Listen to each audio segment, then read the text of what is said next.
মন মতো হইলে মুক্তিযোদ্ধা, মন মতো না হইলে রাজাকার। কত কিছু দেখলাম এই শাহবাগের বুকে। একটা গল্প শুনেছিলাম, পাক হানাদার বাহিনী যখন বাংলাদেশে অ্যাটাক করতো, ৭১ সালের ঘটনা বলতেছে, আমরা তো দেখি নাই, শুনছি আর কি। ৭১ যদি দেখতাম এতদিনে রাজাকার হয়ে যেতাম। আল্লাহ আমাদেরকে বাঁচাই দিছে, আল্লাহর মেহেরবানি, ঠিক কিনা বলেন?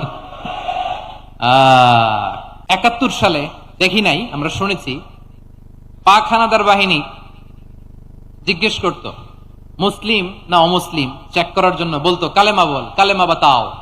তো যারা কালেমা বলতে পারতো পাকিস্তানি বাহিনী নাকি ওদেরকে ছেড়ে দিত, শুনেছি।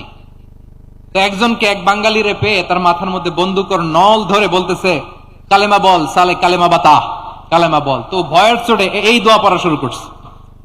ও পড়তেছে লা ইলাহা ইল্লা আনতা সুবহানাকা ইন্নী কুনতু মিনাজ জালিমিন।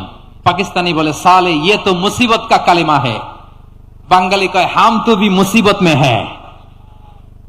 পাকিস্তানি বলে বেটা কোন দোয়া বললে, এটা তো মুসিবতের কালেমা। কয় আমিও তো মুসিবতে আছি, আমার মাথার মধ্যে বন্দুক ধরে তুমি আমার কালেমা জিজ্ঞেস করো, এখন কোনটা কালিমা আর কোনটা কি দোয়া, আমার হুশ আছে নাকি?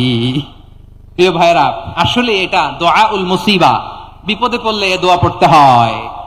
লা ইলাহা ইল্লা আনতা সুবহানাকা ইন্নী কুনতু মিনাজ জালিমিন। এটা পড়বেন আপনারা।